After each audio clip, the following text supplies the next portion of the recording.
भैया और राम राम नमस्कार। हमें तो चिंता हुई नाम है हमारा सचिन चौधरी। लोकसभा के चुनाव को एक तरीके से शंखनाद हो गई खो है। राजनीतिक दलों ने अपने अपने पार्टियों के प्रत्याशियों को ऐलान शुरू कर दो है और हम आपको एक एक करके लोकसभा सीटों के इतिहास के बारे में बता रहे हैं, जो बुंदेलखंड और उत्तर प्रदेश और मध्य प्रदेश की महत्वपूर्ण सीटें हैं।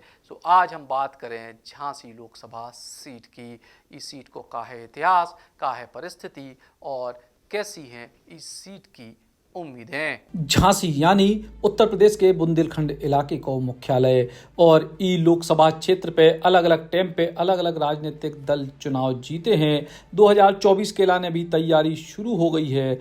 बात अगर झांसी लोकसभा की करें तो आज़ादी के बाद से अब तक 17 बेर चुनाव हो चुके हैं लोकसभा के।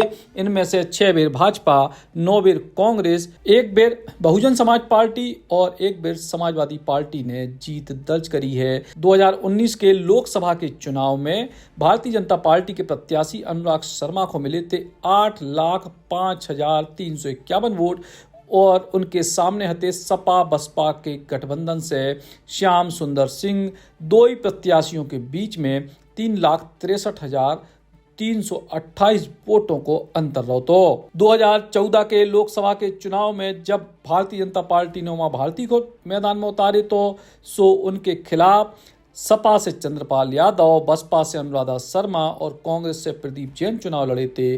लेकिन सबको पीछे छोड़त भय उमा भारती ने इस सीट पे कमल खिलाओ। लोकसभा चुनाव में झांसी और ललितपुर जिला की 5 विधानसभा के लगभग 20,39,741 मतदाता हैं। ये पूरी आबादी में 91% आबादी हिंदू है, बाकी 9 में से 7% आबादी मुसलमान समाज की है। फिलहाल इन पांच विधानसभा सीटों पर भारतीय जनता पार्टी के विधायक हैं।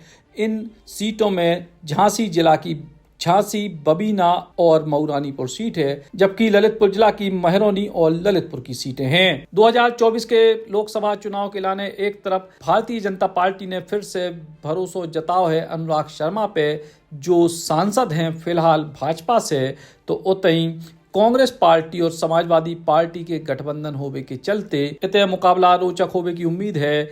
कही जा रही कि ई गठबंधन में कांग्रेस की तरफ से प्रदीप जैन आदित्य चुनाव के मैदान में उतर सकते हैं, लेकिन लंबे समय तक भाजपा के कब्जे में रही जस सीट बीच में सपा बसपा कांग्रेस की तरफ जरूर गई, लेकिन अब एक बार फिर से भाजपा इतने मजबूत है। चुनौती कांग्रेस को देने पड़े अगर समाजवादी पार्टी को पूरा वोट कांग्रेस के संगे खड़ा हो पाए तो ही जो संभव है। तो भैया झांसी लोकसभा सीट को जो पूरा इतिहास हमने आपको बताओ।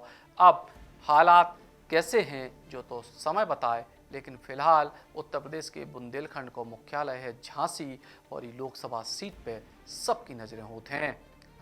Eklavya University Damoh will guide you towards a bright future. 28 acres of lush green campus, largest campus of Bundelkhand, experienced and dedicated faculty.